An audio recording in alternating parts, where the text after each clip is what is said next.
Okay, thanks. First, we have François Parcy du CEA de Grenoble, laboratoire de physiologie végétale, physiologie cellulaire et végétale. François, je te laisse la Okay. Merci. Thanks a lot for the introduction. I'm very happy to be invited at JOBIM. It's my first seminar in bioinformatics meeting, so I'm super happy. As you will see, I'm a biologist. I started using a lot of bioinformatics only a few years ago, and everything I learned it from one of the speakers of the session, Anthony Matelier, in 2012, 2013, when I spent a sabbatical year in Vancouver at the Wasserman Lab.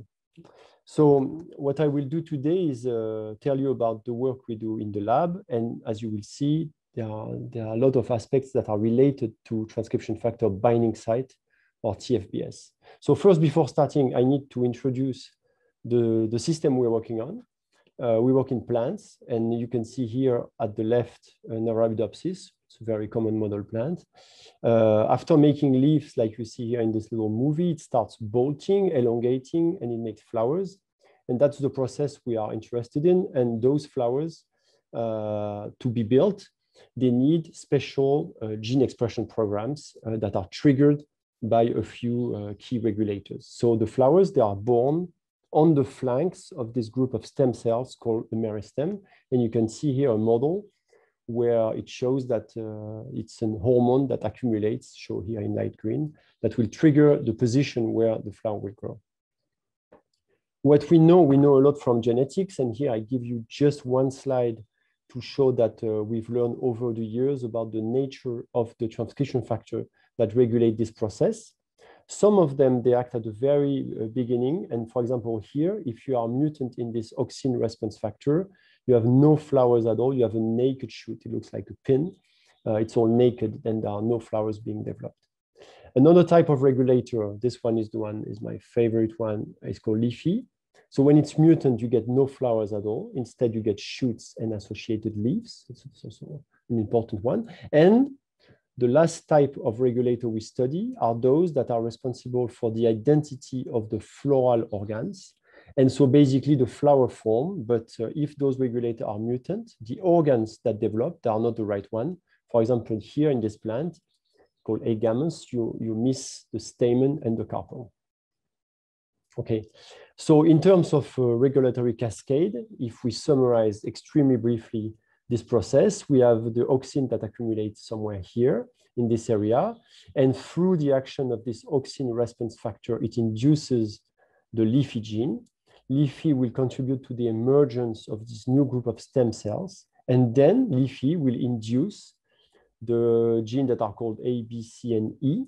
And those are the ones that decide the identity of the floral organs. So depending on the combination of A, B, C, and E, you get sepal or petal or stamen or carpel. Okay, so these are the actors I will be mainly talking about: auxin response factor, or ARF, LIFI, or Matchbox transcription factors. These are the ones we study in the lab, either in my own group or in collaboration with the group of Chloe Zubieta. At the structural level, because we are a lab doing not only bioinformatics, but also structural biology and genetics, so we contributed to solving the structure of some of these domains. And you can see all these factors, they bind as dimer. They recognize DNA as dimer. It's mostly face-to-face DNA binding domain, but in addition to this, you have some additional domain, like a PB1 domain or SAM domain in LIFI, that allow those factors to make little oligomers. So you can make dimer, trimer, tetramer, etc. And in the mats, there's also a coil that allows to make dimers. So dimers of dimers, so it makes a tetramer. So these transcription factors, they come from very different classes. Their DNA binding domain is completely different. It's not at all the same structure, but overall they bind as face-to-face dimers, and they have an additional domain that will allow either oligomerization, like those two, or tetramerization, like the nuts. And the question we are asking is, how do those factors access their DNA in the genome, and what are the genes that are regulated? And what we really would love to understand are the rules. You know, how is it decided in the genome that LIFI regulates this gene or that ARF regulates this gene? These are really the basic questions that are very, you know, general. Of course, not just for those factors, not just for plants. So basically, what are the techniques we use? We use technique to get access to the regions that are recognized by those factors. And we manipulate several techniques. Some of them are in vitro, some of them in vivo. One of the one we use a lot in the past is called SelectSeq. And basically what we do, we have a library of oligonucleotides, like random oligonucleotides. We do a few rounds of purification with our recombinant proteins. We pull down the complex and we reiterate the process. At the end, we get many oligos, and that gives us a definition of the sequence that are preferred by the factor. And so we can build a motif or stuff like this. So this is one technique. The second one we use is called DAP-seq. And this one is not so well known, so I need to give you a few words about this one. So what is DAP-seq? DAP-seq, it's also a technique that you use in vitro. So you use recombinant protein, naked DNA, but the DNA is not random oligonucleotides. The DNA is genomic DNA. And so basically what you do is that you produce your protein recombinantly. It's attached to a tag that you can pull down. You mix it with a genomic library. So it's a shear, the genomic DNA. So the complex they assembled. And then you can pull down with the beads and you can pull down the fragments that have the affinity for your factor. You sequence them and then you map them on the genome and you have those peaks that are indication that the factor likes those regions and that it's capable of binding them. And then we have ChIP-seq that probably you all know. ChIP-seq is the same as DAP-seq, except the factor is produced by the cell itself, so in our case, in the plant, and you pull down on genomic DNA, and you have the binding preferences within a true, you know, nuclear plant context. So it means, you know, it can be affected by some cellular components that would, of course, be absent in DAP-seq. So in the rest of my talk, I will talk a lot about ChIP-seq, DAP-seq. What are the observations we do once we have those data in hand? So once we have DAP, ChIP, and models. And okay, so often we compare DAP and ChIP, and we try to understand why do we have this peak. And for this, we need a model that will help us to recognize what are the regions that have a good affinity for the factor. And those models, they are of different types. Okay, so I described the experiment, now I understand the models that allow to get a predictive tool that will be able to search the DNA and identify the binding site. And so the easiest one, they are called position weight matrix. They are historical one. You scan your DNA region, and at every single spot, you can give a score. And the higher the score, the better the probability that the factor binds. But as you probably know, there have been, you know, generation of new models, in particular the TFFM, that were established by Anthony Matelier. And we also use the K-mers. So K-mers, they are just, you know, short stretches of DNA, like 6-mer or 7-mer. And they are also very useful model to be able to describe the binding sites. And we found that depending on the factors, sometimes the PWM, they work really well. Sometimes we have to use TFFM. Sometimes the K-mer, they see things that we don't see with the other one. So we try to combine the different type of models. Once we have a model, we need to decide whether it's a good model or not. And most of the time, the criteria that we use the ROC AUC, so receiver operating characteristics area under the curve. I guess, you know, when I talk to biologists, I explain this in detail, but I guess you're pretty familiar with this. The higher the value between 0.5 and 1, the better the prediction is. So it means that the negative set of region and the positive are well separated. If they were completely separated, you would get a ROC of 1. And so basically, the situation we face is the following one. We have DAP-seq, we have ChIP-seq, we have computed site, and we try to understand whether the binding observed in vivo can be, you know, fully understood thanks to the biochemical properties of a factor, like we get in DAP, and can be purely predicted by the high affinity sites that are found by the model. And so here, it's a region that is not so problematic. You will see more problematic ones. Like in this one, you see the ChIP profile. is very easily explained by the computed binding site. So it means easy region, we can predict the binding site, but of course, this is not the most general case. And so what I will do now, I will show you some results that we obtained with the different classes of factors that are introduced at the beginning. The first one are the auxin response factor, the second one is LIFI, and the third one are the Matchbox transcription factor.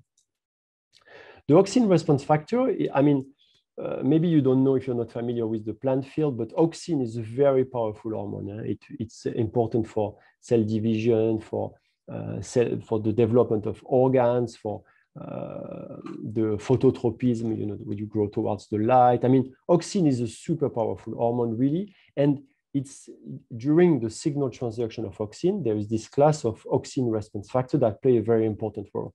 But there are many of them. There are 23 of them, and they all look alike. If you look at their binding sites, you see that something like this, TG, TCGG, they all look the same. And so we try to understand, you know, why do they have different roles? Why do they have different target genes? What are the differences? And so what we did is we exploited the DAPSeq to try to see whether, in addition to this binding site, there are other features that are able to distinguish between two different ARF transcription factors. And in this case, we compare ARF2, which is one of them, and this one is called Monopteros. It doesn't matter. It's called ARF5. There are two of them. And so we established the logo of the binding site. As I said before, they look exactly the same. But then what we did is we studied what's called the syntax, meaning that sometimes you don't have only a single binding site, you have several binding sites. And sometimes those binding sites, they are arranged like this, inverted repeats. So they're like, you know, going away from each other. Sometimes they go towards each other, and sometimes they go one after the other. So it's called inverted repeat, everted repeat, and direct repeat. And don't pay too much attention at the nomenclature because the nomenclature is currently changing. So sometimes people call this ER and this IR. It doesn't really matter. So what we do is that we compare the regions that are bound by this factor in DAP, and we compare this to a negative set of regions that we know are not bound. But even if they are not bound, of course, you can scan with the model, you can find some single motif, you can find some double motif. And so even in a negative set of region, you will find, you know, a few inverted repeats, everted repeats, or direct repeats. And we compare the proportion between each of those within the positive region and the proportion within the negative region. And then we look at the organization of motifs that are overrepresented in the positive as compared to the negative. And when we did so, we found, for example, that ARF2 has a very strong preference for ER7, so a special motif with a special spacing. For the specialist, of course, when you use a PWM, you need to put a threshold, and it is important that the result we get is not dependent on a single threshold. So usually we use different thresholds. And you see here, you know, the signal is present always at the same position, more or less intense, depending on the stringency that we impose with the cutoff, you know, with the threshold. So ARF2 has a clear preference for ER7, but when we look at ARF5, it's different. So it means that ER8 is also a bit preferred, but you have many more preferences. So it means that, yes, they recognize the same motif, individual binding site, but then when we deal with the syntax, the way they are organized, we see that clearly those two factors, they might have different targets in the genome because they prefer different motifs. And so because we also have indication on the genes that are regulated, for example, by Monopteros, we also compared whether some of this configuration, they favor regulation. We know they all favor binding, but we also asked whether they favor regulation, and we found that not all of them favor regulation. If we look at regulated genes promoter, we found that only ER8 and IR13 are overrepresented in the regulated genes. So it means that probably some of the configuration, including this one that nobody had ever noticed before, maybe it's particularly adequate to attract some co-activators or some other transcription factors, and maybe those factors, when they are positioned exactly like this, they, you know, present a platform for interactions. So it means by having these models, the in vitro genomic data and the in vivo target genes, we can derive new ideas about how some particular complex can read a particular syntax and trigger regulation. The second type of factor I want to tell you about are the Matchbox transcription factor. This is a category that is not specific to plants. The ARF, they are specific to plants, but not the Matchbox. You can find them. The specificity for the plant Matchbox is that instead of having just the DNA binding domain and its intermediate domain, they also have the KC domain. And what is specific to them, thanks to this KC, so this IKC, is that they can actually form this heterotetramer. And the structure of this heterotetramerization domain has been solved within the team of Chloé Zubieta in Grenoble. And all the results I will show you have been established in collaboration with Chloé Zubieta. So again, for the mats, we know the binding sites. Here you can see it's a palindromic site. So it's a site for the dimer of DNA binding domain. And those factors, they are super important for the identity of the organs. And depending on whether you assemble, for example, a complex like this with a E protein and a C protein, then you will trigger the development of carpels, pistil. Or if you assemble the A, the E, and the B, you trigger the development of a petal. So depending on the nature of the Matchbox transcription factor that are present within the complex, well, the nature of the organ is totally different. So it means they must have, different target genes and all this, but we don't know exactly what brings the different complexes to the different binding sites in the genome. And again, what is super striking for us is that when you look at the binding sites that you can derive from either ChIP-seq or DAP-seq or SELECT-seq, those binding sites, they are extremely similar. So it's very hard to tell, why would this complex trigger petal, this complex carpel, and this one stamen is super difficult. So again, we use the same type of strategy. We try to understand, what in the protein is important to trigger the different programs. I told you before that there were a tetramerization domain that allows the protein to form dimers of dimers. And because we have the structure, we can actually perturb tetramerization, and we have variation of this protein that can form only dimer. And we know that in plant, it's a problem. For example, the carpel program will not be established properly if you have only dimer. And so we look at, why is it like this? And so what we did, and this has been done by Shu Leilai, a postdoc in the Zubieta's team, we did DAP-seq on the complexes. So it's a very, it's a special type of DAP-seq where we do sequential precipitations. We call it seq-DAP-seq. And we get complexes with the wild type complex. So here, the CEP3 protein and AG, and with a variant of CEP3 that can no longer form tetramers. It's just a dimer. And so we know that this complex here should be able to form only dimer. And then we compare the intensity of the signal in the different regions. So again, to give you some detail, we don't just trust MAX2, get peaks, and then do Venn diagrams. And even we don't recommend to do things like this. What we do, we get all the peaks for one experiment, the peak of the other. We make a giant list of peaks that we got either in one or in the other or in the two. And then for each of those unified peaks, we calculate the coverage in terms of reads, and we compare the coverage in the two experiments. And so basically, the regions that are here along the diagonal, it means they are bound almost the same way by this complex or this one. Okay, fine, the tetramerization is not, losing tetramerization is not so much of a problem, but all the blue ones, they are bound preferentially by the wild type complex. And when the protein is no more able to make a tetramer, it cannot bind anymore. And so we studied separately those regions that are enriched only when the protein is capable of making tetramers. And then we studied the ones that are bound by this complex here. And again, the binding site is just the same. You can trust me. It's very hard to make the difference. You can use TFFM, you can use PWM, even Kmer. Super hard to make the difference. But when we look at the syntax, we see that the mutant complex, there's no preferred spacing between the two binding sites. Whereas with the wild type complex, you see clearly enrichment for some particular organization of binding sites. And we verified, this has been done by Véronique Hugo-Vieux, we verified on the target gene that is important for the carpel program, that indeed, when you have the preferred binding site, you get this. You get a shift, so it means the complex can form, but the intensity of the complex is reduced when you go +5 or -5. And when you go plus 10 or minus 10, you recover that again. If the protein is not able to make a tetramer, you get only dimeric binding sites, and it's not very sensitive to this change of distance between the two binding sites. What we also did, again, in collaboration with the team of Chloe Zubieta, is wondering what is the importance of another domain of the protein, this I domain. And so basically here, the experiments were to take the A-gamous protein, AG, the normal one, or the normal one where we swapped one domain from another protein. And we do exactly the same type of analysis. We wonder, is this domain important for the target specificity?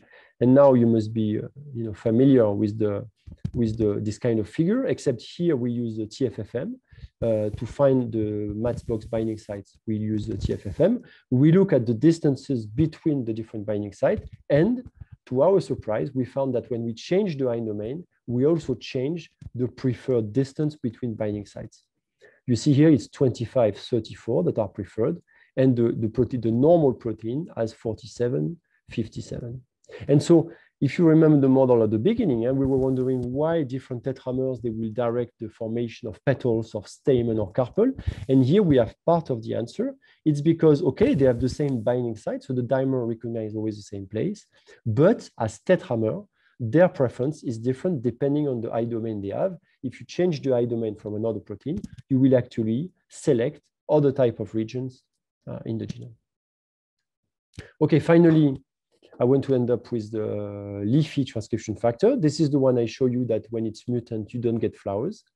You get only leaves and shoots. It's true in all the plants where it's been studied, all the flowering plants. This is a snapdragon plant. And leafy is so powerful that if you manipulate this protein, you can even get flowers to grow where they should not grow. Here they grow in the axil of the leaves. Here they grow on the surface of the leaf. So leafy is really, a key, a master flower regulator. And again, we try to understand, how is it directed to the genomic region that it regulates. And here I show you the type of question that we are asking on one locus. But of course, we try to address this on different loci. And so here it's a known target of leafy. What you see is that there are positions where there's a nice signal in DAP, so it means in vitro it does bind. This signal you find in CHIP, so it's bound in CHIP, and there's a high affinity binding site, so fine, we understand this perfectly. But in other regions, you have a peak here where the binding site is not very nice. So we don't understand why is it bound here. And it's bound only in vivo. In vitro, there's no binding. So it means there's something in vivo that helps the binding. And in other regions, you have high affinity binding sites, very low binding in vivo, and a nice peaks in DAP. So it means, in vivo, there's something that prevents leafy from going to this region. And really, this figure, I could stay, a long time on this, because one of, at the heart of our research is to understand, what makes the difference between in vivo and in vitro. And I think if you have good models, DAP and CHIP, and even better regulated genes, you're in good position to try to, crack the code. How does the factor select those regions to bind them, but also to regulate them. And so I told you we do this analysis the same way I show you for MATS. We do it genome-wide. And we have these regions that are CHIP specific, the ones that are common, the ones that are DAP specific. The common one, we forget. They are the ones that are, a bit boring because we understand why, it's a binding site, it's bound, and that's it. But we are more interested in the region that we don't understand, like the ones that are bound only in vitro and the ones that are bound only in vivo. So we try to understand, why would some of them bound only in vivo? Well, do you think maybe there are partners, maybe there are punctuational modification, maybe the DNA methylation favors the binding, we don't know. And I won't tell you anything about that, but we are pursuing this in the lab, and we actually found some very good reason why in vivo you have this region that are bound only in the cell and not in DAP. And that's, as you can guess, because there are interactions with partners. Then we also got interested in the region that are bound only in vitro. And of course, you can think, okay, if they are bound in vivo, not in vivo, sorry, they are not bound in the cell, they are bound in vitro, it might be because they are closed regions. And so because we have, for example, DNase 1-seq signal for all those regions, DNase 1-seq will give you a hint on whether the region is open or closed. We can superimpose the signal onto our graph. And so here, when the region is open, is blue. When the region is closed, is like orange or green. What you can see is that all those regions here that are bound in the test tube, in vitro, but not in vivo, are mostly closed region. And this is very logic. We know that most of the transcription factors, they are quite refractory to bind closed chromatin.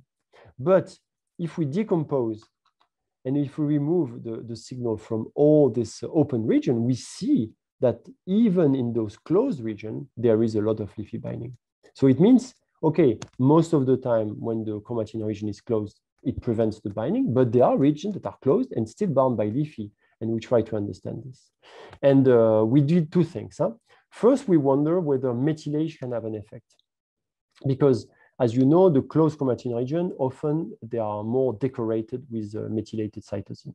And so we use DAP-seq that we have from LIFI, but what is very nice is that when you do DAP-seq, you can actually do it with the genomic DNA that contains the methylation marks, but you can also amplify by PCR your genomic DNA, and in this case, you strip off all the methylation marks, and so you have really naked DNA with no methylation marks. So it means we have, for the same region, the signal with no methylation at all, the signal with methylation, and we have maps. We have maps like bisulfite sequencing where we know where are the methylated cytosine. And so we design a novel pipeline, and this has been done by Romain Blanc-Mathieu in the lab. We design a novel pipeline where we can estimate whether methylation is rather favoring binding or at the opposite, inhibiting binding. And so here we look, I mean, don't be too afraid by those figures, but here we compare the LIFI transcription factor with another one. Here we just look at the methylation density on the region, and we see that when the methylation density increases, the binding clearly decreases for this factor, not so much for LIFI. Then we look precisely how many methylated cytosines are in the binding sites. For this, we need a model to detect where is the binding site. We use PWM or TFFM. We locate the binding site. We count how many methyl cytosines are present. Here you see again, there's this decrease here, and here it's not decreasing so much. And then we can do the same type of analysis. Sorry.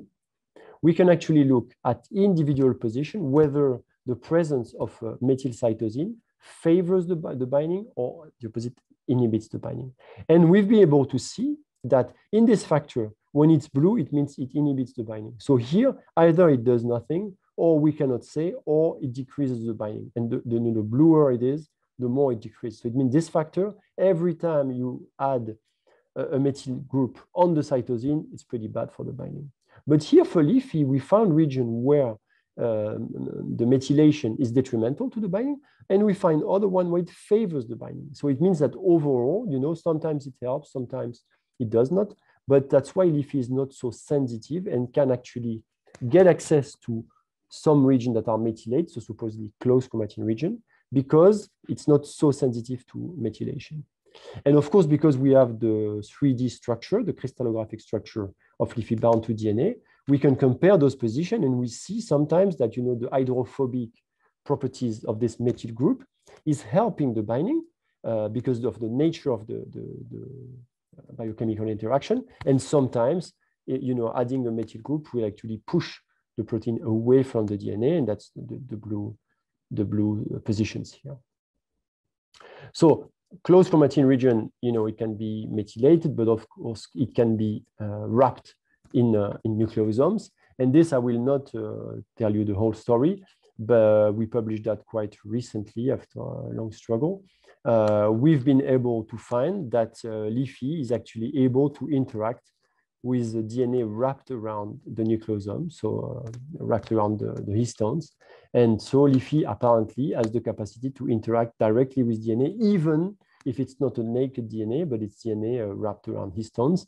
And the structure of LIFI, again, showing that it interacts on the single side of the DNA, is actually favorable for this kind of properties. And such factors that actually bind this closed DNA and trigger its opening are called pioneer transcription factors. And we have obtained evidence that LIFI shares features with pioneer factors. I don't think it's a very powerful pioneer factor, but it shares features. Some regions, they get open upon binding, but maybe not so many. Okay, so to conclude, I've shown you that we devote a lot of efforts to this floral transcription factor. I'm really convinced that, when you confront this in vivo with in vitro genomic data, and if you can, perform original computational analysis, it's very nice.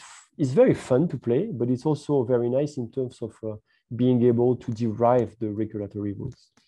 I'm also very much convinced that it's good to have favorite factors. If you have TF that you really love, you will invest a lot of energy into trying to understand them, and you will be maybe more innovative. So that's what we do. We dig super deep on LIFI, on ARF, and once we've developed those new procedure, new scripts and all that, we thought, oh, maybe it would be good to apply them more generally to other factors. And so after digging super deep on those three families of factors that we appreciate particularly, we also start liking other type of TF.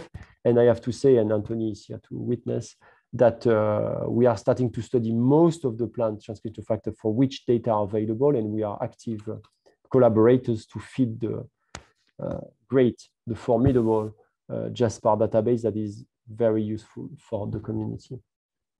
And so all along the way, I say we, but I should not say we. I should say those three people that are, in particular, Jérémy Lucas and Romain Blanc-Mathieu. They are really the ones that have been doing all this work. Initially, they were helped by Arnaud Stigliani and Adrien Bessy, and now they are helped by Laura Turchi. But they are the ones that did most of the analysis that I showed. And we have this great collaboration with the team of Chloé Zubieta. And most of the, if not all the data on DAPSIC, they were generated in the lab by this great postdoc who is now leaving us, Shulei Lai. And I thank you for your attention. You can ask me a question. I see the hand raised by Anthony, and I'll be happy to answer. Thank you, François, for this talk. It was very interesting and complex with all this biotechnology, DAP and ChIP-seq. Anthony, you want to put your question? Yes.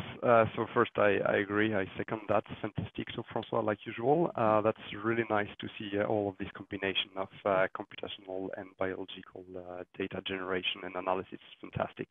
I had a comment or a couple of questions. So the first one, it's more related to when you look at the difference between DAP and ChIP. And I think that there is one thing that you don't mention, and that might, in my opinion, play also quite a critical role. In one case, you have the endogenous level of expression of the transcription factor. In the second one, you have the ectopic expression, And we all know that the concentration of the transcription of the protein has a very strong impact on where it's able to bind or not. If you have a very small concentration of the TF, then it will tend likely to bind to the more high affinity binding site, and the more you increase the concentration, the more you will be able to bind sites with lower affinity. So how do you think this can play a role also in your case in understanding where your transcription factor is binding? How do you try to look basically into that? How much the concentration difference can make a difference here? I think you're perfectly right. Then sometimes we do ChIP-seq with overexpression in the plant. So sometimes we also have the problem of the amount in the plant. Yeah, but that's a very big problem because it's generally above the endogenous level. Right? Yes, but if you want to derive a model, it's fine. I think it's fine because you need the high affinity binding site. You will get them anyway.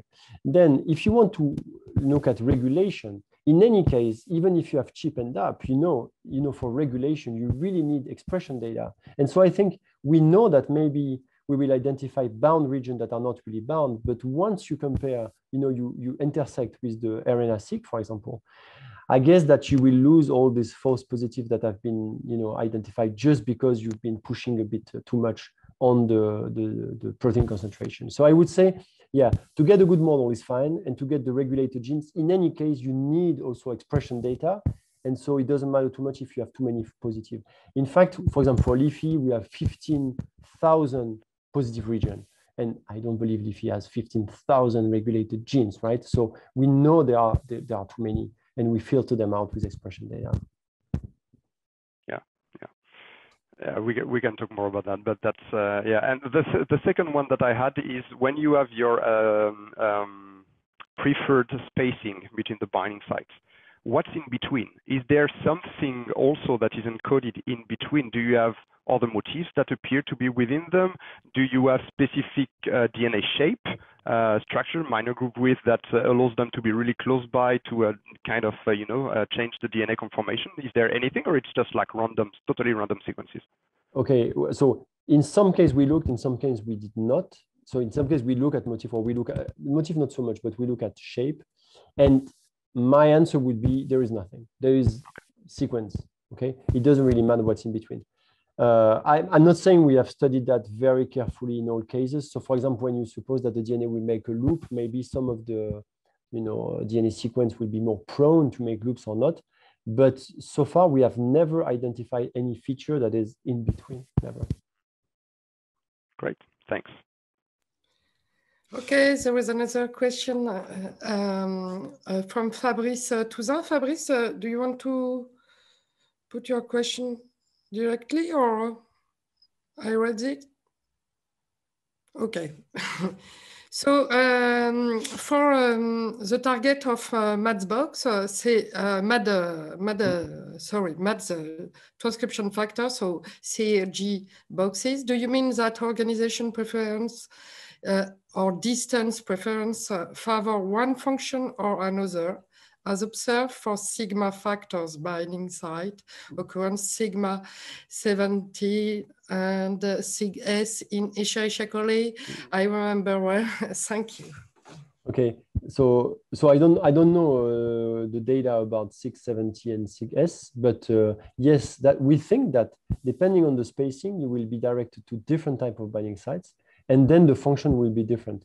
So probably there are binding sites and regulated genes that are always regulated by all the different type of MADS heterotetramer, but then you will have specific one, and we believe that some of the specific one are determined not by the individual binding sequence, but by the orientation and spacing between the binding sites. I cannot say much more. It's not so clear-cut. Like, I cannot say, okay, for sure, this group of genes, they are regulated by this heterotetramer, this group by this other one. I mean, there is some of it in there, but I have to admit, we don't explain everything with the spacing. Yeah? Spacing is part of the answer, it's not the whole answer. Another question from Walter Santana. Have you tried incorporate DNA shape information to enhance predictions? We tried for LIFI. It didn't help at all. We didn't find any signature. But as I said before, for MADS, for example, we didn't try at all to get DNA shape. I mean, we know there is shape within the binding site, that's for sure, because for the CAR-G, you have a narrow minor groove. And so it's not the mononucleotide, it's the dinucleotide that are important. And for this, that's why we use TFFM, because you have dependency between them. And so in a way, Anthony, you will correct me, but the shape is partly included in the dinucleotides. And that's why the TFFM works better than the PWM. Apart from this, around the binding site, we have not studied or not found any indication that the shape makes a difference in the prediction. Okay, no more question. Just one. Yeah, I do have a question. There is Charles. Yeah. Okay. Sorry. So hi, Francois. Hey, Charles. Thanks for the talk. So I have two questions, actually. I think I missed some information here. So basically, you found that depending on the heterodimer, you have the same spacing between the motifs. So meaning that you should be able to reconstruct PWM per heterodimer, correct? So you can use this as for your prediction and. What do you mean, include the spacing in the prediction? Absolutely. So meaning that you have the core PWM, the one that is already known, but you can include the spacing within a new PWM. Yes, yes. We've tried that and we improved slightly, but it's not like, yeah, we have tried that. For example, for the ARF, we make the ER8 like a single matrix, and it performs better for the factoring, that we study. In some cases, when there are different preferences, like multiple ones, we try to make models that accommodate all the different spacing, and it's not so easy. And if you have hints on how to do that technically, I'd be happy, because it's not so easy. Okay. Okay, so okay, and about so it's more so here I missed something on the slide about the methylation. So on the heat map at the bottom of the, so you showed like some methylation on T's, is that correct?